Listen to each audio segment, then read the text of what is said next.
किसी को इजाजत नहीं है कि वीगो डालों में उठा के लोगों के घरों में घुस के लोगों को निकाला जाए, पकड़ा जाए।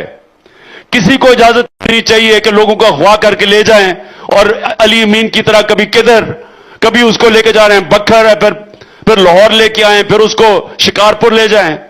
ये जिन माशरों में इंसानी हुकूक की हिफाजत करता है, उनका इंसाफ का निजाम, वहां ये कभी जुल्म नहीं हो सकता। सो इसलिए अली अमीन ये मेरा एक ऐसा सिपाही है जो हर मुश्किल वक्त पे मेरे साथ खड़ा हुआ है। मैं जब मुझे भूलता नहीं है कि जब इन्होंने हमें पहली दफा शेलिंग की, जब हम धरने पे थे 2014 में, तो सारी रात तब भी शेलिंग हुई। तो सुबह को जब मैं वो कंटेनर के ऊपर चढ़ा तो पहली पहली रोशनी थी। तो उस वक्त मुझे याद है कि हमारे अब 3 लाशें उठाई, मेरे सामने लाशें उठाई थी जो कि रात उस शेलिंग के अंदर लोग शहीद हो चुके थे। लेकिन जो मैंने चंद लोग कंटेनर के इर्द गिर्द खड़े देखे, उनमें से एक अली अमीन था।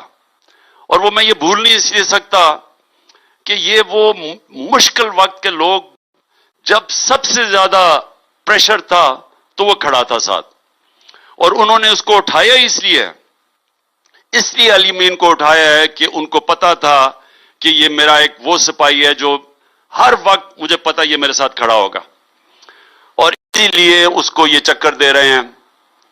एक मुझे भी पैगाम दे रहे हैं और मेरी पार्टी के लोगों को भी पैगाम दे रहे हैं कि शायद हम इसके लिए हम शायद हौसला हार जाएं या हम पीछे हट जाएं।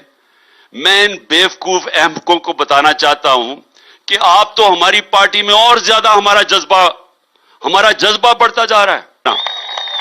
कभी कोई कामयाब नहीं होता जो आधा पैर इधर रखता है और आधा इधर रखता है।